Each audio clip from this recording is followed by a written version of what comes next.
Olá! Que bom que estamos juntos para mergulhar no Salmo 86. Já imaginou estar numa situação limite, sem saída, com problemas por todos os lados? Pois é, foi nesse cenário que o rei Davi escreveu esta oração. E o que ele nos deixou aqui é um verdadeiro guia sobre como clamar a Deus bem no meio do caos. Vamos descobrir juntos as lições dessa oração que é pura graça. Como é que se ora quando a vida parece insuportável? Essa é a pergunta que pulsa no coração deste salmo. A luta do Davi que a palavra de Deus registrou para nós não é só uma história antiga, não mesmo. É um modelo vivo, um caminho real e eficaz para os nossos desafios mais difíceis hoje. Então, vamos direto ao ponto central dessa oração. Em vez de Davi chegar diante de Deus com uma lista de méritos, sabe, tentando provar que ele era bom o suficiente, ele faz o exato oposto. O apelo dele não se baseia em quem ele é, mas em quem Deus é. Um Deus de graça. E essa perspectiva, como a gente vai ver, muda completamente o jogo da oração. A oração começa, então, com um clamor desesperado por ajuda. Isso vai dos versículos 1 ao 7. Mas olha que interessante, não é um grito desordenado, de qualquer jeito. Davi, de uma forma muito inteligente, estrutura o seu pedido e já prepara a base para a resposta de Deus. Vamos dar uma olhada. Pensa só na imagem que ele cria aqui. Deus em toda a sua majestade lá no céu e Davi, um ser humano, pedindo que ele se incline para ouvir alguém pobre e necessitado. Não tem nenhuma arrogância aqui, nenhuma exigência. É só o reconhecimento sincero da própria fraqueza e da dependência total de Deus. Esse é o ponto de partida de toda oração que se baseia na graça. E é aqui que a gente percebe a profundidade da oração de Davi. Ele não está só desabafando os sentimentos dele. Ele está, na verdade, construindo um argumento sólido diante de Deus. Ele apresenta razões lógicas para que sua oração seja ouvida, e essas razões apelam ao próprio caráter e às promessas de Deus. Vamos ver como ele faz isso. No versículo 2, quando Davi diz, "Guarda minha alma, pois sou santo", a gente podia pensar que ele está sendo um pouco arrogante, né? Mas a chave está na palavra hebraica original, hazid. Ela não quer dizer sem pecado.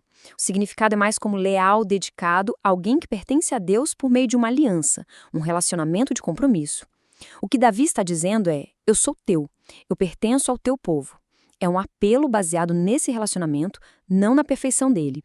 Olha só a lógica do Davi em ação.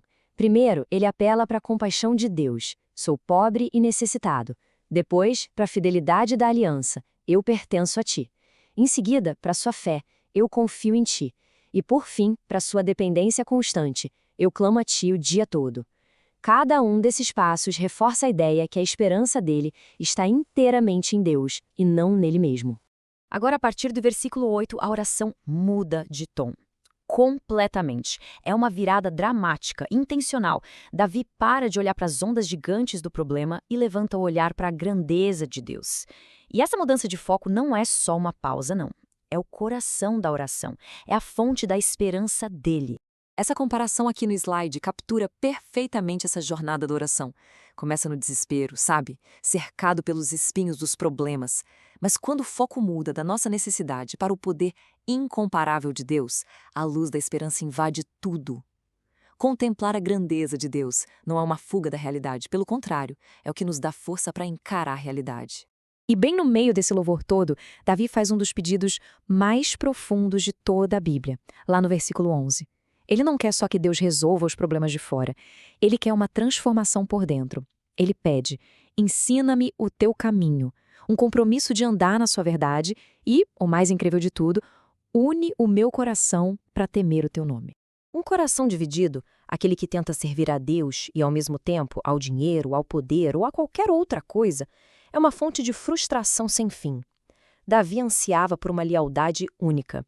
E esse desejo por um coração íntegro é, na verdade, uma das grandes promessas da nova aliança, que se cumpre em Cristo, que nos oferece um coração novo e indiviso.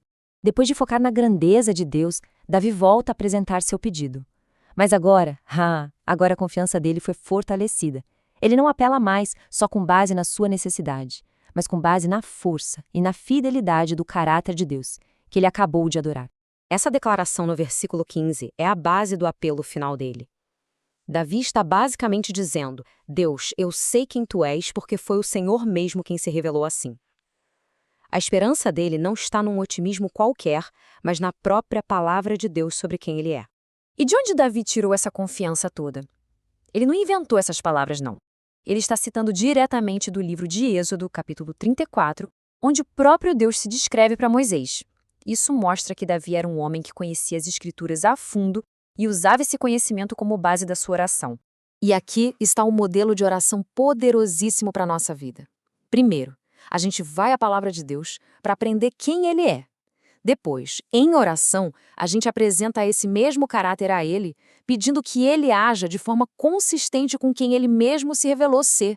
É como orar as promessas de Deus de volta para Ele. Então, chegamos à última parte. Como é que essa oração, escrita há tanto tempo, se conecta diretamente com a nossa vida hoje como cristãos? Como a graça de Deus se manifesta para nós? A graça que Davi conheceu é a mesma graça que a gente encontra de forma plena e definitiva em Jesus Cristo. A mensagem central do Evangelho é essa: Deus, por pura graça, enviou seu Filho para salvar pecadores que não merecem nada. A salvação é um presente, é de graça. Qualquer tentativa nossa de pagar de volta ou de merecer essa salvação acaba anulando a própria essência da graça. No final do Salmo, Davi pede um sinal da tua benevolência. Para nós cristãos, esse sinal supremo definitivo já foi dado, a ressurreição de Jesus Cristo. Ela é a prova que não deixa dúvidas de que Deus não apenas nos ouve, mas que Ele tem poder para ajudar, para consolar e para vencer até mesmo a morte por amor ao seu povo.